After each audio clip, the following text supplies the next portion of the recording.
New business. And so we will have a presentation of Transit Choices Report, a critical decision point in the planning process for updating the Canby Area Transit Master Plan. And I guess I don't have to read the... No, it's not a public hearing. Okay, so I didn't think so. So who's going to make that presentation? And you are? I am Michelle Poirot. I am a transit network planner, and I am working for Canby Area Transit, Julie and Nancy sitting there. And I'm here to explain to you about some key choices for Canby Transit. And perhaps it was misleading when I offered that text for your agenda, a critical decision point. That makes it sound like a bunch of things have been happening and now we're at the point. This is actually the debut of the information and the choices report. So you're seeing it first. So critical would be a misnomer. It is critical, and it is a decision, but it is not at a point tonight, Okay. I should say. Then let's forge ahead. But that's also for anyone in the audience, if you're just hearing about this, well, so are they, and so is everybody else. Tonight's the debut of this information, so. Let me just get my presentation set up, see if this works. It does, wonderful. Okay, so as I said, my name is Michelle Poirot. I'm a transportation planner. Specifically, I'm a public transit planner, and I specialize in designing public transit services like routes and networks and DialRide and things like that. But I also specialize in helping communities think about those transit choices to which there is no correct answer. The choices on which reasonable people can disagree, and do disagree. Those are the really difficult choices to make in transit planning, and they relate to people's values. And so when we put together a report like this and we call it a choices report, it's because we want to draw your attention to those choices, the choices that are really about a community's values, so that you can think about them and then come to your own opinion about what is best for Canby. So I passed out to you a paper copy of the report. Now that I know you all have iPads, maybe I shouldn't have given you a paper copy of the report. If you decide you don't want your paper copy, you're excited. Love paper. He's excited. If you don't want your paper copy, just set it somewhere obvious and I'll collect it again and give it to somebody else. This report, it's not yet on the CAT website, but it's going to be in a day or two. So you'll be able to download a PDF there and read it online. Okay. So here's the agenda for my little presentation today. I want to introduce you to some information about existing conditions, how CAT Transit is performing today. I want to draw your attention to these key choices for Canby, key choices about the future of transit in Canby, and then to help you think about those choices, I'm going to show you 3 alternative visions for the future. So, existing conditions. CAT Transit today runs a couple different services, and I'm going to remind you what they are. One of them is fixed route transit. So when we say fixed route transit, we mean a transit vehicle that runs basically the same route over and over again. It goes to the same stops that are in the same places over and over again. It does that on a schedule, so it's predictable. That's a fixed route. And CAT has one of these. It's called, Route 99. And it goes from Oregon City down to Woodburn. There's more service between Canby and Oregon City, and a little less between Canby and Woodburn. But the route basically does the whole highway corridor. There's also another fixed route coming into Canby from Wilsonville. That's provided by the city of Wilsonville. That's Route 3. And Molalla Transit also provides some fixed routes that come into Canby. Here's a map showing that. The dark red line on Highway 99, that's Route 99, goes from Oregon City to Woodburn. Those blue lines, that's the Wilsonville system, so you can see that L-shaped route that comes down to Canby. And then we have those long green lines in the lower right-hand corner. Those are the Molalla routes that also come to Canby. But again, the only one of these that's provided by Canby is that red line, the Route 99. Canby Area Transit also provides paratransit. So paratransit is anywhere to anywhere within the Canby urban growth boundary, which you know what that is. Paratransit is also provided to certain Oregon City destinations. But the only people who are eligible to use paratransit are people who have a disability that prevents them from riding a fixed route. Paratransit is legally provided. You must provide paratransit. It's not optional. It's required by federal law, and you're legally required to provide it around your local fixed route bus services, transit services. So along 99. So, this is sort of an interesting question. What is the local fixed route service in Canby for which paratransit is provided? This is now a little zoomed-in map of Route 99. The green segments are considered express, and you are not required to provide paratransit around express. The blue segment is considered local, and you are required to provide paratransit around local. So Canby's legal obligation to provide paratransit to people with disabilities arises from that blue segment of Route 99. And the difference between a local and an express route is really in the nuances. It's, are the stops close together? How fast does the bus go? How much frequency is there? This is one single route. I don't mean to imply that someone rides the green route and gets off and transfers to the blue route. It's just that the segments are categorized differently for basically regulatory purposes. So that I'm clear, do you mind if I interrupt? Absolutely, I'm happy to take questions. So I'm curious as to, it says Canby Market Center. I'm going to hurt my neck if I turn around and look at that. So Canby Market Center, what is the intersection there? That is Redwood? It's Sequoia. Sequoia, thank you. Fred Meyer.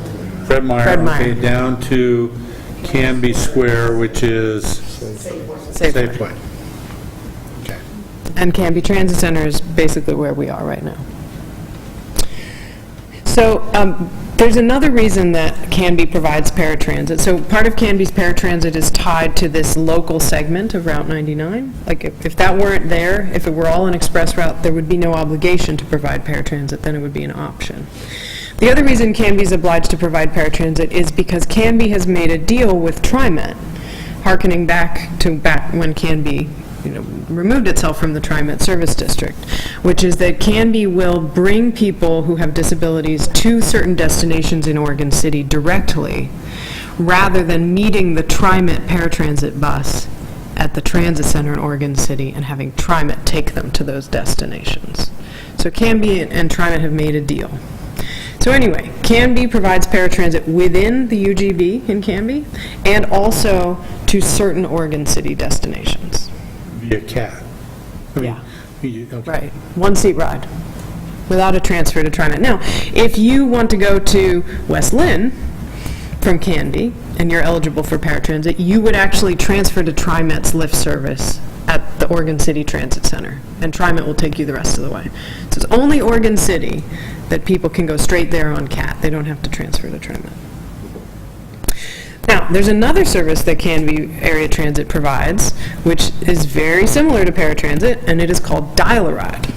DialRide is anywhere to anywhere within the service area, which is the Canby UGB. As with paratransit, you have to make an advanced reservation. I think I forgot to mention that. You call ahead and make a reservation. DialRide, however, is open to anyone. It is open to the general public. I can ride DialRide. Anybody can ride DialRide. As long as you are willing and able to make an advanced reservation, it's there for you during the hours that it's offered, which is 8 a.m. to 6 p.m. And DialRide is not required by law. DialRide is just a transit service that you may or may not provide based on what your community wants. So the important difference here is the legal basis. In practice, DialRide users and paratransit users are riding on the same buses together, and they're often going to the same place together. So Canby's not putting them on separate vehicles, but the legal basis, the sort of policy basis for providing these two services is different. Finally, I should mention many DialRide users might have a disability that would qualify them for paratransit, but if you live in a community that already has DialRide, there's no reason to bother getting qualified for paratransit. You have to, apply and so on, because the DialRide is there for you. Is that duplication of services? Not exactly, but ask me that question again in a couple slides. How about that? Okay. So then here's a little picture of how these services are being used, and I'm sorry the screen is so light. If you look at that map on the TV screen in front of you, you see that little black school symbol, that's the high school. And then the darkest north-south line you can see is Ivy Street, so maybe that helps you orient. The green dots on this map are customers who would be eligible for paratransit, customers with a disability. The purple dots are general public customers. And what we see is, we see a lot of people, and I should say the dots are scaled for how many people are getting on and off at that location on average each day. So you can see there's a big dot by the Fred Meyer. There are big dots down near Hope Village and at the Senior Center. And there are lots of little dots right near the center of downtown. Lots and lots of little dots. So people going to downtown, many different places sometimes. And then we have some green dots up on Redwood, north of the highway. And by the way, I should mention, this is on page 34, I should have said that sooner, of your paper copy. So if you want to get the colors right, you can look at it there. So we see a little bit of a difference in where customers want to go based on whether or not they have done the paperwork and say they have a disability. But also, more importantly, we can just see where people want to go on the DialRide and Paratransit services together, which is to and from senior locations and to and from large grocery stores and also to and from downtown. Excuse me, on DialRide, then somebody, up on the northern portion, I guess, one of the little green dots we call Cat. Okay. I'd like you to come pick me up, and somebody would go pick them up. Is that how that works? Yeah, you normally have to make a reservation a day in advance. Now, space permitting, sometimes you can ask with less time in advance than that, but generally you have to call the day before and say, I'd like to go tomorrow to the Safeway in the afternoon. Can I go at 2? And they'll say yes, or maybe they'll say, oh, could you go at 2:15? Because what they'd like to do is they'd like to get you on a bus with someone else who's going the same direction, because that's more efficient. But so you call a day in advance, but yes, that's largely how it is. And paratransit works in the same manner? Yep, it works the same way for paratransit. The difference between DialRide and Paratransit in this area of operations is, with paratransit, there is a limit to how often you can tell people that no, you cannot take them at that time. So maybe someone calls and they say, I'd really like to go to the dentist at 10 a.m. tomorrow, but you look at your schedule and it's like, ooh, all our buses are taking other people other places. We can't take you to the dentist at 10 a.m. tomorrow. You can say, I'm sorry, we can't take you then. Could we take you at 11:30? Could we take you in the afternoon? With paratransit, there is a limit to how much you can say no, because it's a legal obligation to provide paratransit. You cannot be capacity constrained. That's the technical term. With DialRide, because it's open to the public and it's an optional thing to provide, you can be capacity constrained. You can essentially be first come, first serve. I'm sorry, all of our buses are busy at that time, we can't take you. We can take you at some other time. And there's no limit to how much you can tell people no if the buses are already full. This really matters, by the way, for the end of my presentation, which is why I'm going into such detail. So thank you for asking the question. So somebody, I'm looking at this map here, so somebody, and the streets aren't marked, but let's just say that somebody way out in the further edges of the urban growth boundary, one of the little green dots, the disability.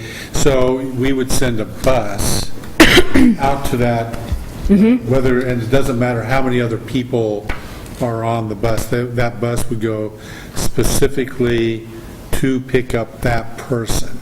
The bus will go specifically to pick up that person. Now, the routes are optimized the day before. This is part of the reason why people are asked to make a reservation the day before, is it allows CAT to actually put together good routes efficiently. You know how UPS doesn't just drive, like, they don't take all the packages they need to deliver and deliver them by alphabetical order by the name of the person getting the package. They actually put together an optimized route so that they can use their driver and their vehicle efficiently. CAT does something similar at a smaller scale, which is, we have this person going here and this person going there, and they're also going there, but at a later time, and figures out if they can get multiple people on the same bus without causing people to go a terribly long distance out of their way to pick up somebody else. So, They make left turns like UPS.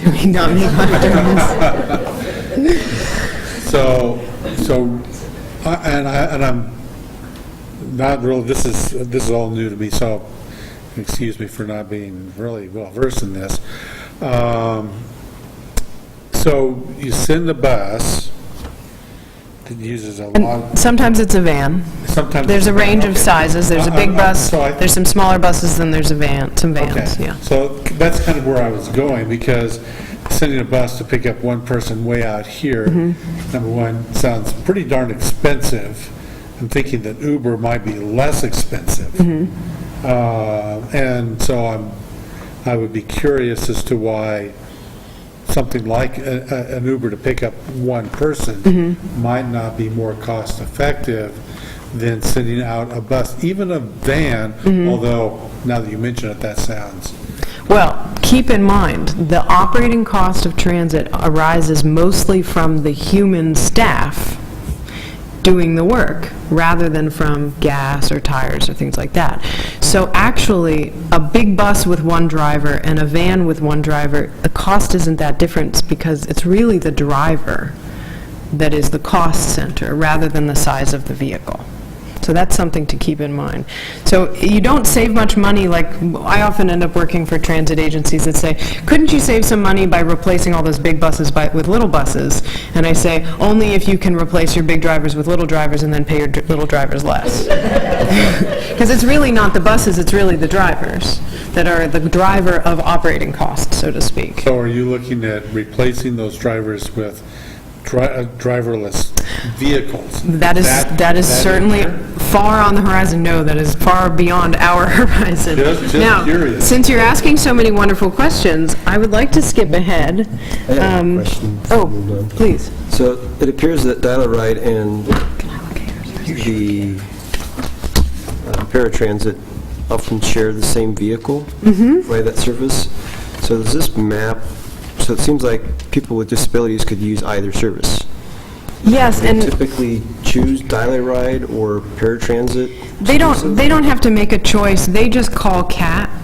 The DialRide Paratransit difference, it only exists in this legal regulatory aspect. It doesn't exist on the ground. It doesn't exist in anybody's real life. Would you agree? Customers, it's an eligibility issue. Customers are calling CAT and they're saying, I want to go, and CAT says, okay, we're taking you. Now, that person may be a Paratransit customer or a DialRide customer. Okay. It's going to matter later when I show you the alternatives, which is why I'm explaining it, but it doesn't, the customers don't have a different experience. I was just looking at the different colors here. You have customer with disability and general Yeah. public, so. And they're on the same bus, they're having a very similar experience. Now, here's a nuance.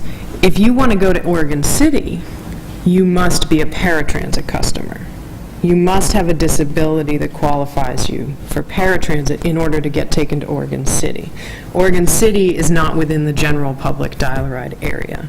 That's And only in the urban growth boundary of Canton. Right, DialRide's just within the urban growth boundary.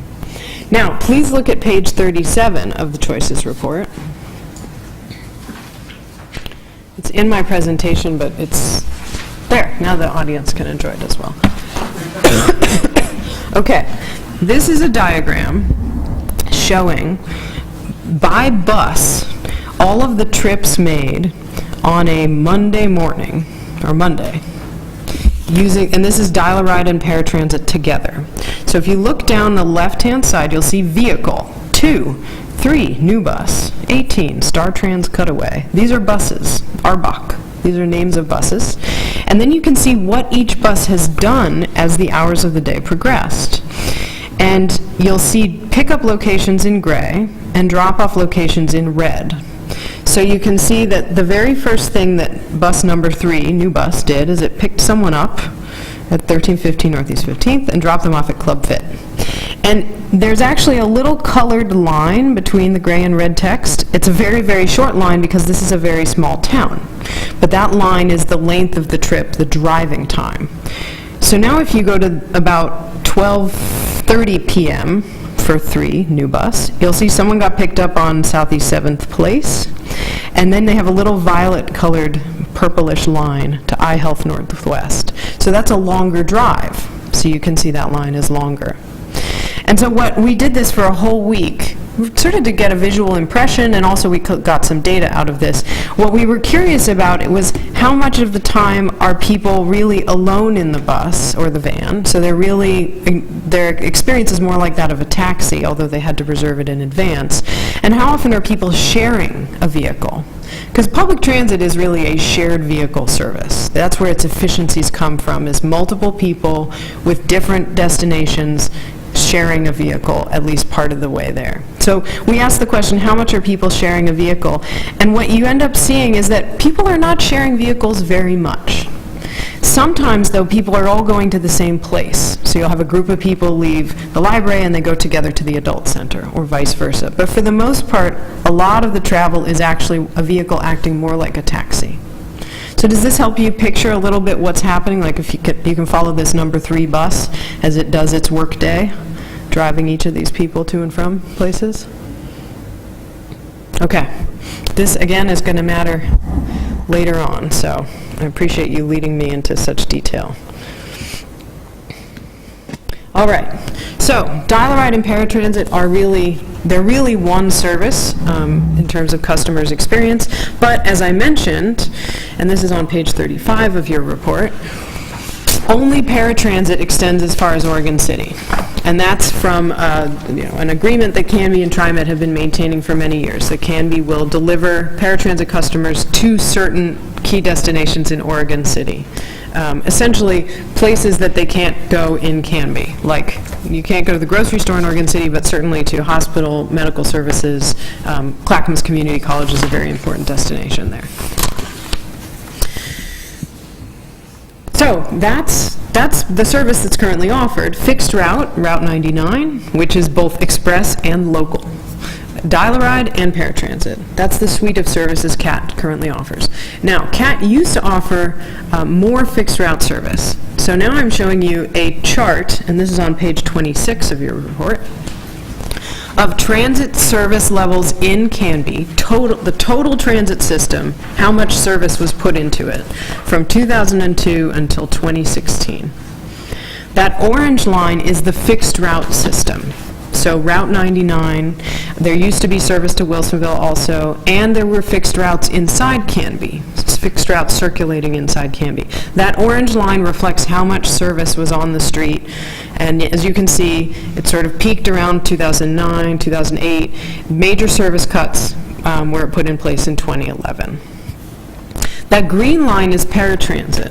Paratransit was offered right from the beginning. But then, in 2011, when the local fixed route was cut, the paratransit was turned into paratransit plus general public DialRide. Because people no longer had this local fixed route in town, so if a 17-year-old wanted to go across town, or home from high school or something, there was no longer that circulating route, but it's now replaced with DialRide, so they could ride the DialRide. So Canby used to have just paratransit. You could only ride it if you had a disability. But now we have DialRide plus paratransit. And that change was made in 2012 after the service cut. So the other thing you can see here is that now the amount of service supplied as fixed scheduled transit routes and as DialRide or paratransit, what we call demand responsive, it's about the same amount of each, the same quantity of each. The Canby transit budget is basically split 50-50 between scheduled routes, and demand responsive, dial-a-ride type service, 50/50. But it wasn't 50/50 before. It wasn't 50/50 in 2003, and it wasn't really 50/50 until after 2011.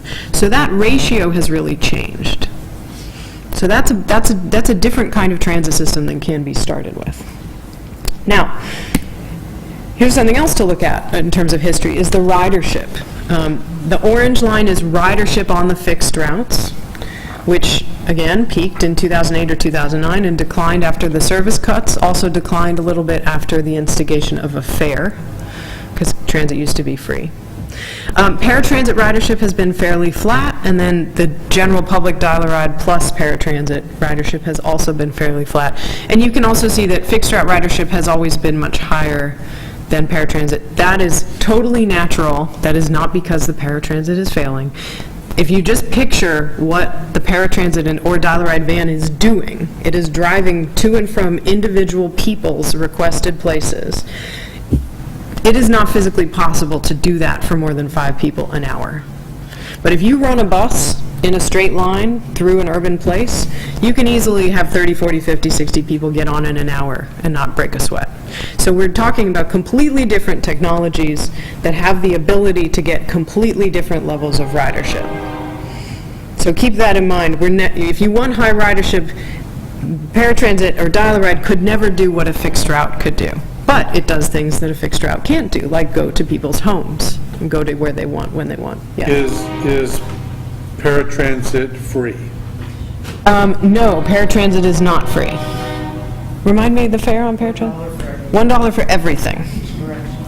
And I believe what you are allowed by federal law is to charge double the fare on paratransit that you do on your fixed route. So that's the limit. So you can't charge a lot more, but you could charge a little more, reflecting that it's, in a sense, a higher level of service. So is the fixed route 50 cents? The fixed route is $1. So everything's a Everything's $1. Very simple. Okay, so ridership relative to cost. I should mention, ridership is not the only goal of transit, but it is one that we are often asked about. So I will talk about the other goals of transit in a moment. So here are the 2 basic groups of services that Canby offers today. Route 99 in the top row. Oh, I'm sorry, I don't have a paged reference for you.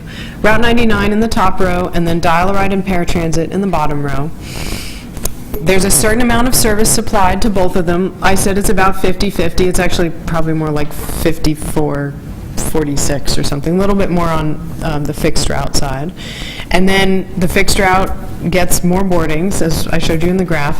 And so the number of boardings per hour of service, in other words, ridership relative to cost, is about 9.8 on Route 99 and 2.4 on DialRide and Paratransit. And Is that on a 24-hour day? well, service is only out there from 6 a.m. to, I can't remember when the last Route 99 run is, but this is actually a whole year's worth of data. This is a year's worth of service, a year's worth of boardings. So this is the average over the 2015-2016 year. This is totally normal. Not the actual, I don't mean that the numbers exactly are normal, but the ratio of the productivity of your fixed route to the productivity of your dial ride, totally normal. Like I said, there's just a mathematical difference between what a fixed route can do and what dial-a-ride can do. So, but this does, you can also lead yourself to thinking about this in terms of cost per boarding, which is why people start to think about, well, gosh, could we be more effective if we gave people taxi vouchers or used Uber? So if you just simply take the operating cost per hour and look at how many boardings you're doing per hour, then you can estimate how much each one-way trip costs.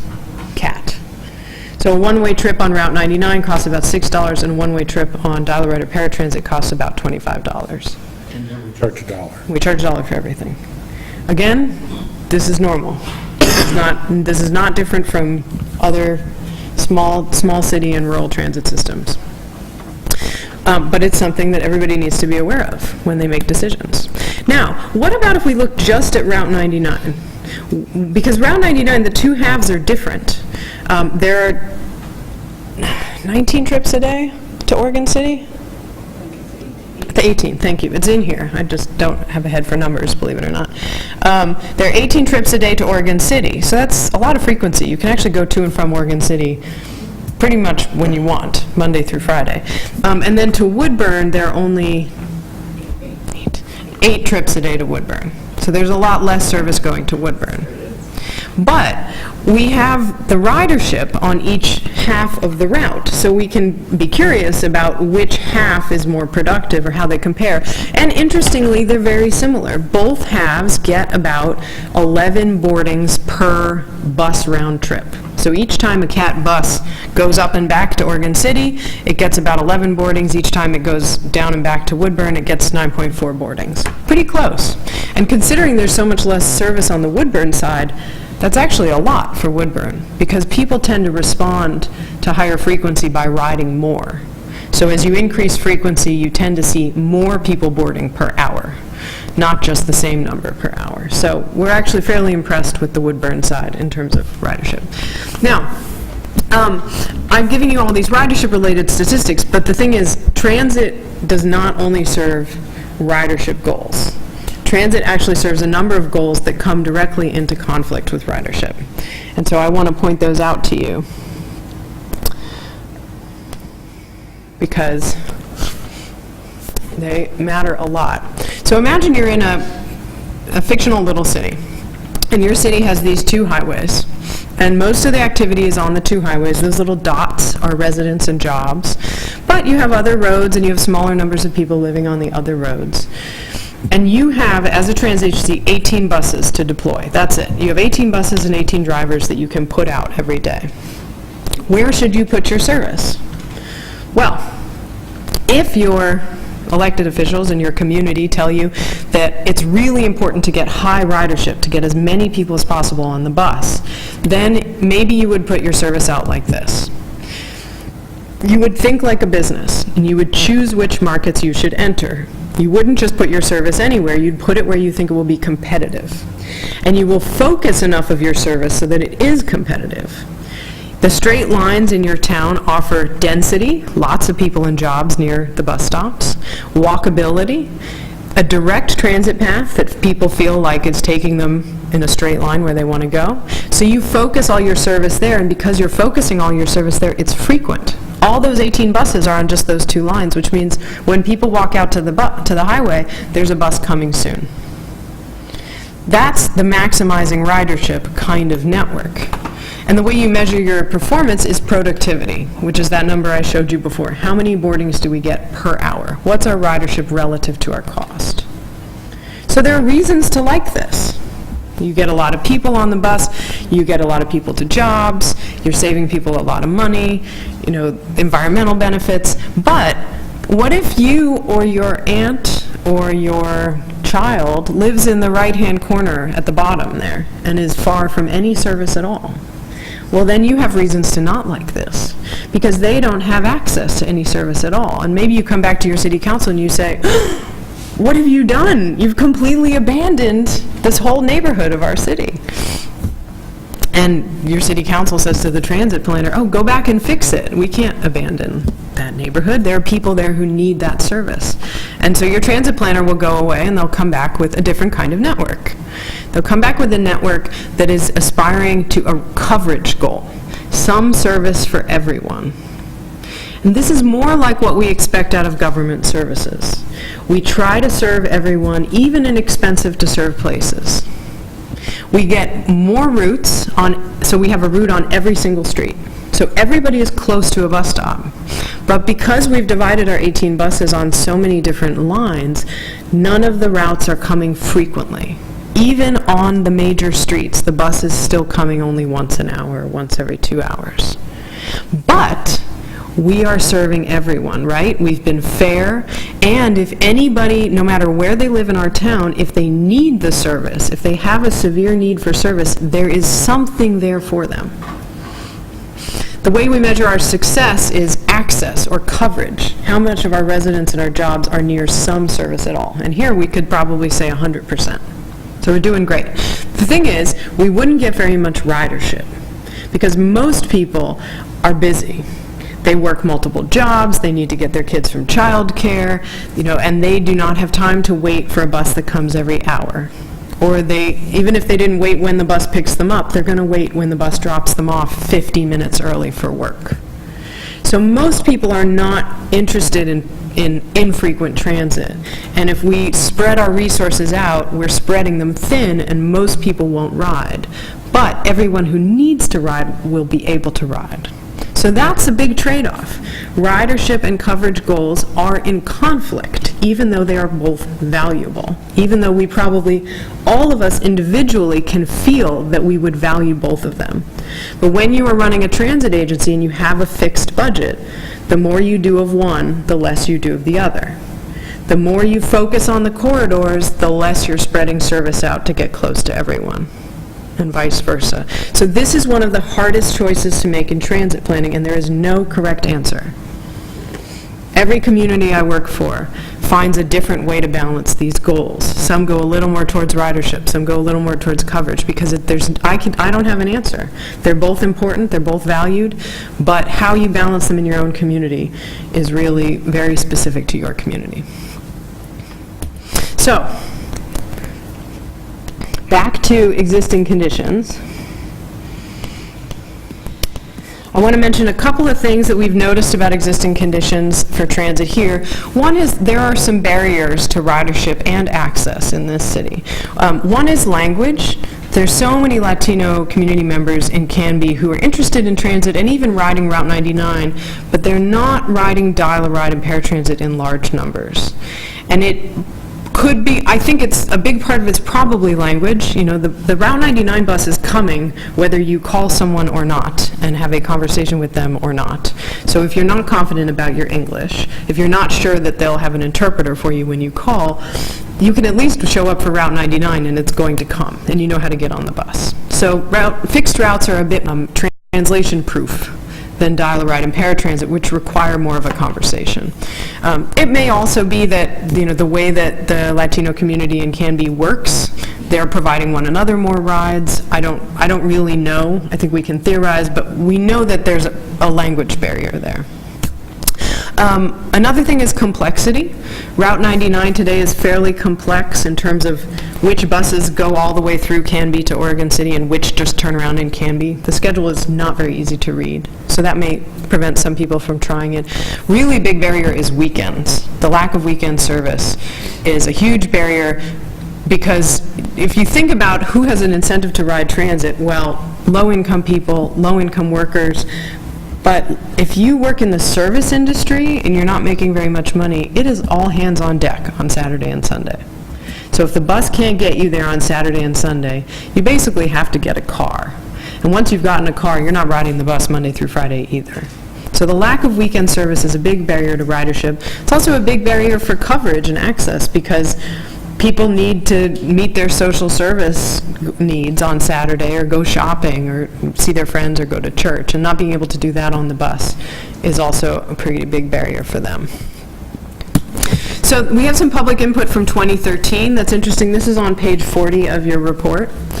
The public was asked which are most important to you of a number of service ideas, and it's kind of fun to look at this for a little while. There's a lot of neat stuff in here, but a couple of interesting things I noticed. One is that many people said, we want a local fixed route. That's the first bar, that yellow, on paper it's lime green bar. We want a local fixed route, like we used to have. I also thought it was interesting that Spanish speakers, or people who took the survey in Spanish, were more likely to say they wanted weekend service, Saturday and Sunday. That's in blue and orange, the next two bars. Then the people who took the survey in English. Spanish speakers were also pretty interested in service to Woodburn. That's the green bar, 3 from the bottom.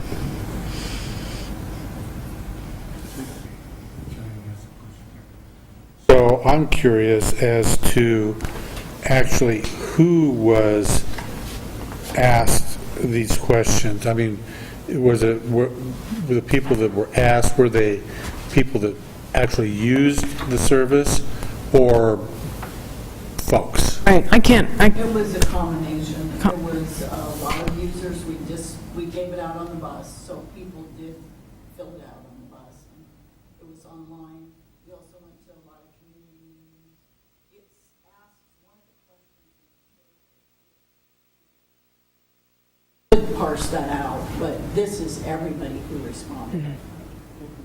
Actually, I think that's an important piece of information to have, is where you're getting your input. So if you have 500 people that have responded to answer these questions, and 499 of them actually ride the bus, and only one of them is, just your everyday Joe, then that kind of skews the results towards people that, not that there's anything good or bad about it, I'm just saying that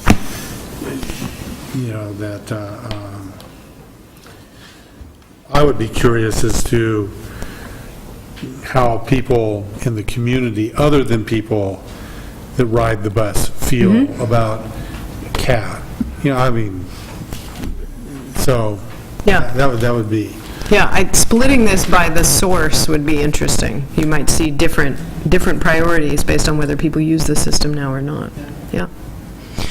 So you can see and hear some conflicts, because CAT has a fixed budget and can't do everything. In fact, because CAT is not getting any more money anytime soon, anything that CAT adds must be paid for by reducing something else or becoming more efficient at something.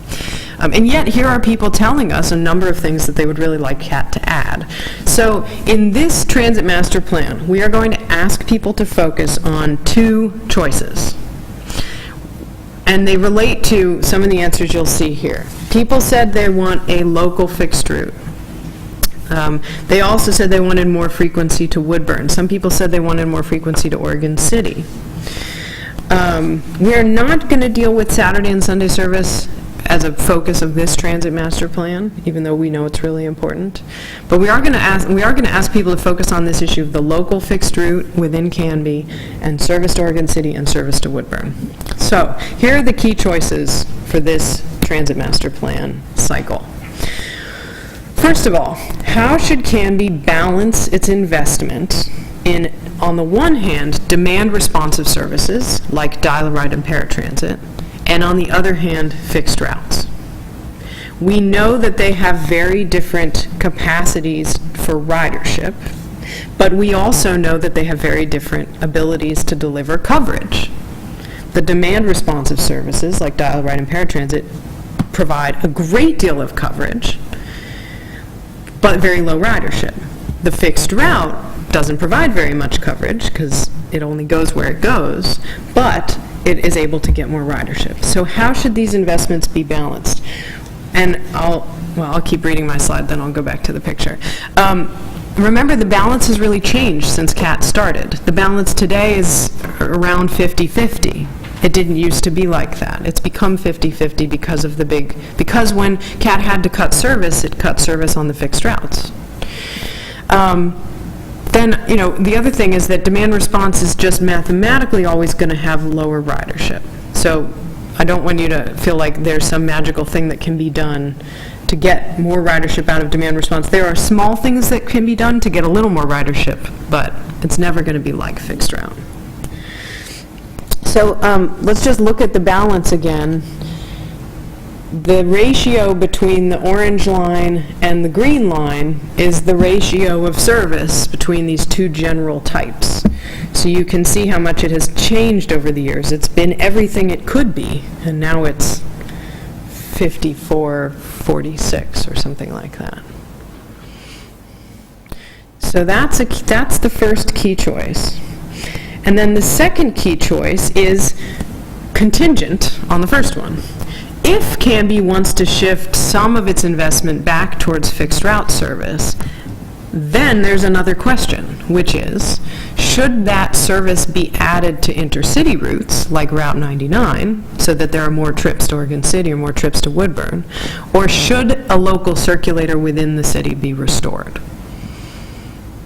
Now, if your priority is high ridership, be aware that local circulators tend to get less ridership than intercity routes. There are exceptions, but in general, local circulators because they go in a circle, they don't come very frequently, and because many people, it's easy to just walk or bike or drive instead of waiting for them, they tend to not get a lot of ridership. But they do tend to get more ridership than a DialRide service, and also they allow people more, I don't think independence is quite the right word, but it's a different experience taking a scheduled local bus within your town than it is calling and making a reservation for something tomorrow. They certainly allow people more spontaneity. They can ride the bus because they know it's coming in the next hour. They don't have to call and make a reservation and ask someone if they can ride the bus. So it's a different experience for local travel. So those are the two key choices: how to balance the demand response services and the fixed route services, and then if there's a desire for a shift towards more fixed route services, whether those should be intercity services or a circulator within town. So we made some little diagrams that people can look at to understand these. These start on page 49 of your report. This is alternative 0. This is status quo. Keep what you got. There are 19 daily bus trips between Canby and Oregon City, 8 daily bus trips between Canby and Woodburn. There's the Wilsonville service, which again is not provided by Canby. And then citywide paratransit and DialRide.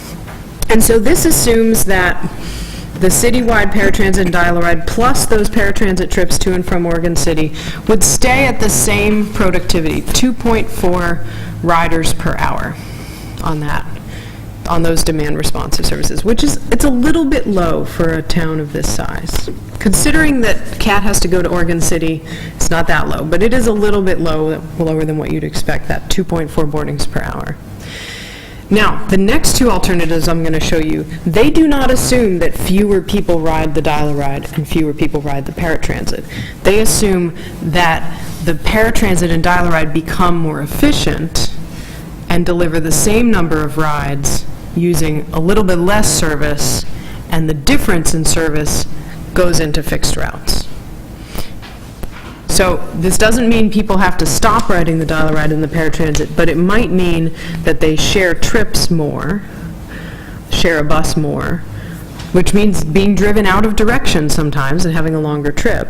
It might also mean that sometimes when they call, more often they're told, oh, we can't take you then, can we take you an hour later, an hour before? So it might change the experience and certainly the convenience, but it does not necessarily mean that fewer people would have to use the DialRide or the paratransit for this to work. So in alternative 1, which is on the next page, there would be the addition of this local circulator in town, same amount of intercity service, but then the paratransit and the general public DialRide, instead of doing 2.4 boardings per hour, it would do 3.1 boardings per hour. So it would become a little bit more efficient. Same number of people, fewer hours of service, more boardings per hour. The paratransit to Oregon City would stay exactly the same. That is a legal obligation to TriMet. That doesn't change. And then alternative 2 is actually more Route 99 service. So no local circulator, but more 14 daily trips to Woodburn instead of 8. So the schedule to Woodburn would become all day. Instead of being peak only, it would be all day long. And then 23 daily trips to Oregon City. So more frequency going to Oregon City. But again, more efficient DialRide paratransit. Those are the 3 alternatives, and so I hope I've made clear that I don't have the correct answer for Canby, and I tell you, I have absolutely no idea what people are going to say they want. Because these, again, are really choices of community values. These are all about why CAT exists in the first place. Why is this community running transit to begin with? What are its deepest goals for transit?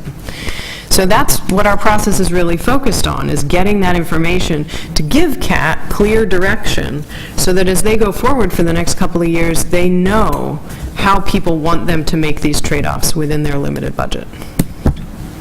So the next steps and the timeline we're going to follow, we're starting public outreach tonight, basically, and then we're going to be doing it through the beginning of March. We're doing our outreach in English and in Spanish.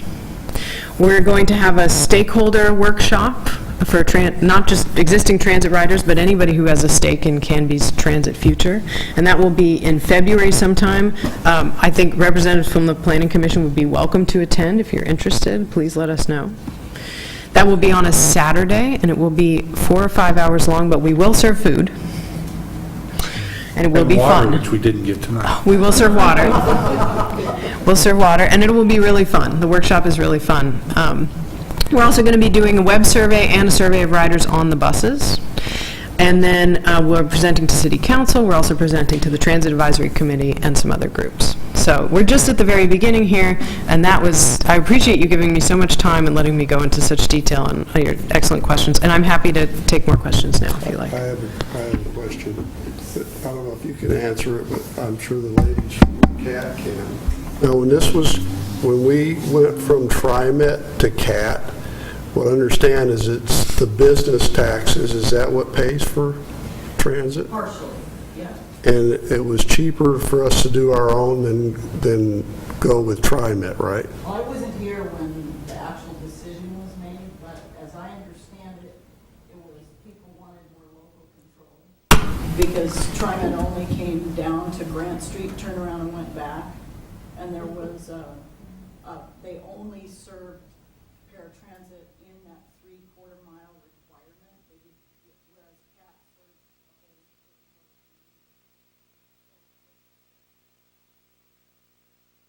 the whole. Is the way I understood. And the cost was Well, yeah. pretty much the same I have even? never seen anything about what the costs were.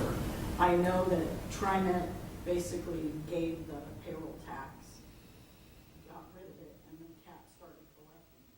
And at the time, it was around $700,000. Immediately started getting grants also in addition to it. So we do have more funds than TriMet had when they were here. Overall. But I also heard too that local businesses who we appreciate with their payroll, that's a lot of our funding, and the businesses are not getting the benefit.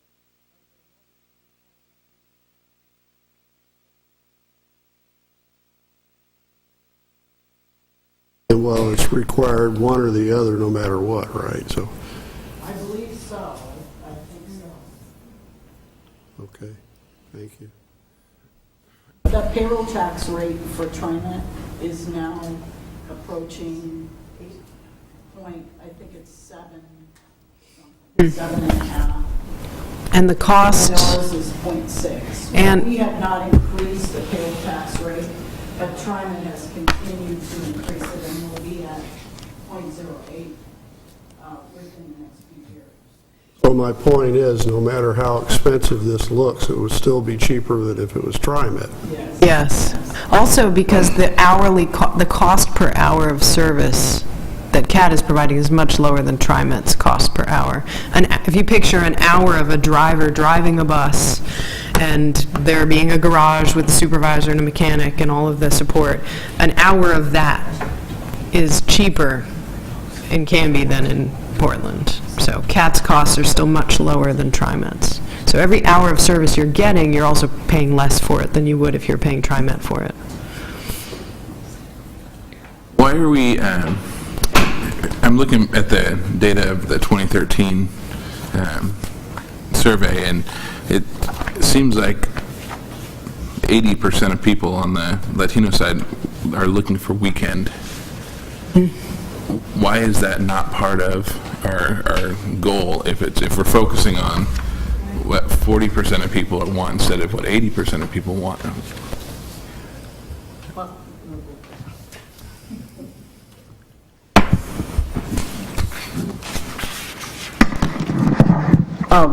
When we looked at what the choices should be, I think we didn't choose weekend service simply because we don't have any more money. And it would cost a lot more money to add weekend service because we'd have to add dispatcher and all of the support for those days, and it would cost more than what we're proposing here. It's really a matter of cost. We just don't have the money to do And it. everything we're showing, these three alternatives, they're all budget neutral, so they're all the same budget, but you could add a local circulating route, you could add some more trips to Route 99 by just making the DialRide and Paratransit more efficient without cutting it, without eliminating anything. And to do weekend service, as Julie says, because you would have to hire, right now, there's no one at CAT over the weekend. You'd have to open up CAT all weekend long, dispatchers, supervisors, maintenance, you have to have mechanics on duty. It's so expensive, it would just require gutting existing DialRide, Paratransit, and Route 99. So it might actually have, if we had decided to focus on those choices when we were deciding what to focus on, it might have been really, really interesting to do that, but it would have been a very severe contrast between a completely anemic, probably no DialRide, no Paratransit, 7 days a week service, and what you have today. So it doesn't cost a whole lot more to add service to what we're already doing, but to add weekend service would be... Yeah, you can add an hour or two of service to the weekdays or move it around within the different buckets, and it's not a huge consequence, but opening up shop on Saturday, there's a big startup cost to doing that. Yeah. So Wilsonville has their own service that comes to Canby, right? Yes, And Malala as well. yes. Why, I've noticed that Woodburn does not. And why, and so my question is, if residents of Woodburn are benefiting from this, then maybe it would behoove them to contribute to this and take some of the burden off of, Canby. So that makes sense to me, and so they're getting a free ride, not that $1 is, but you Yeah. get a sense of what I'm saying here? I do. And Woodburn does get some funding, some grants for fixed route transit. They spend it on a circulator in Woodburn, a very, very, very circuitous circulator that goes everywhere in Woodburn once an hour. Yes, I understand what you're saying. Woodburn is actually the meeting point of transit from Salem and transit from Canby. So they are the beneficiaries of being at this point where people could take a bus in either direction. They're also a place where if you're in Canby and you want to go to Salem, Woodburn is where you would make that connection. So Canby's path to Salem is through Woodburn.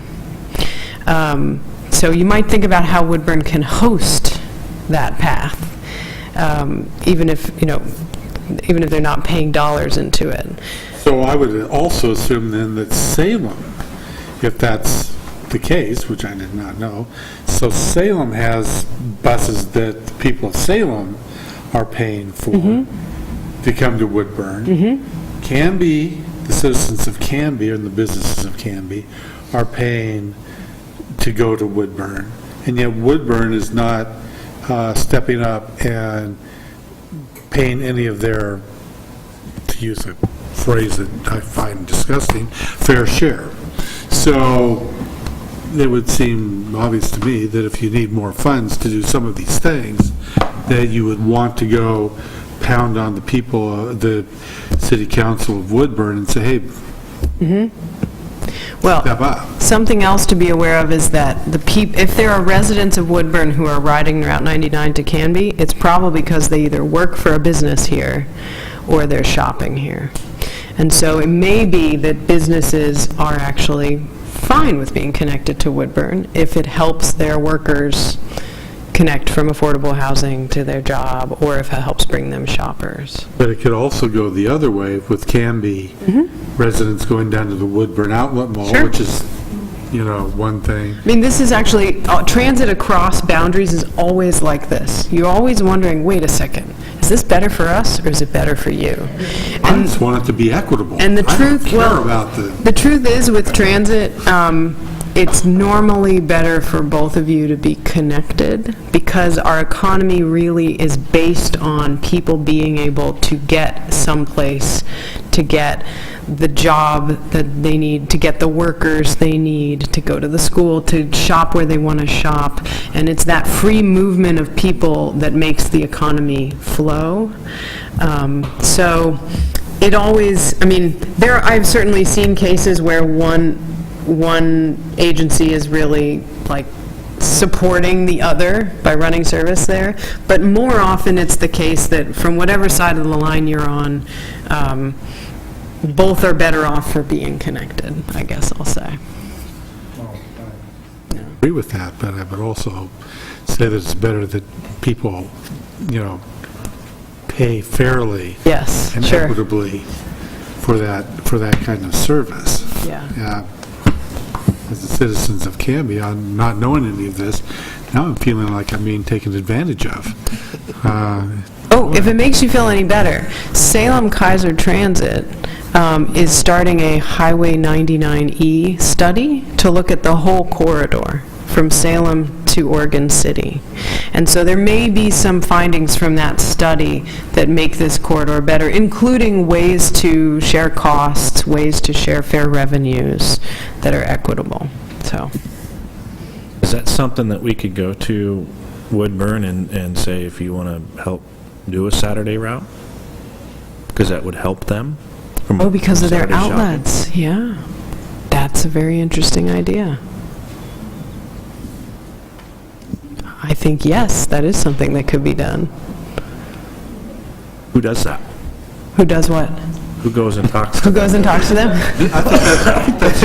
Isn't that your job? Can we go to Woodburn and say, hey, would you help fund a Saturday Route 99 to get people to the outlet mall? I think it helps to understand that Woodburn doesn't have a payroll tax, so they don't have that revenue.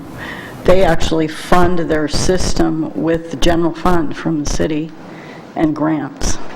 So they don't have a lot of resources, and we just go to the edge. We go to the Buy Mart and turn around and go back.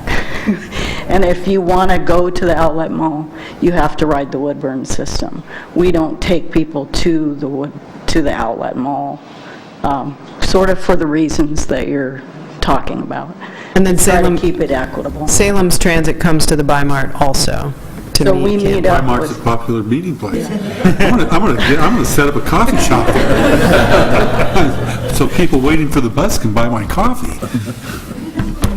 but I don't think there's anything wrong with trying to involve folks in that. And I believe that the transit manager from Woodburn will be involved in the 99 study, and those will be things that we'll talk about. Will we be involved in the 99 study? It's going to start soon. I'm not sure of the timeline of it, but there will be a public outreach, and I'm sure we'll let you know. Yeah. So what role will this commission play in this, if any? Well, this is I mean, I not, appreciate the FYIs, but yeah, maybe that's a question for you. I can't answer that. It's not a land use decision, so you don't have to make a decision about it. We're really just informing you because you make decisions related to the growth and development and, health of Canby, and transit is a big part of that. well, we appreciate the heads up. That's for sure. I've learned just a ton about CAT. I'm not so sure that it's all good, but yeah. So thank you. Well, my pleasure. And if you read your report and have further questions, please don't hesitate to get in touch. The easiest way is probably just to email Julie, although the email address for the project is catmasterplan@gmail.com, so you can also email me there. So, thank you very much. Well, thank you for your time.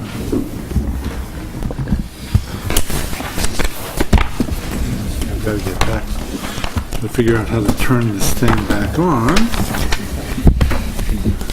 And you gotta remember your password, too.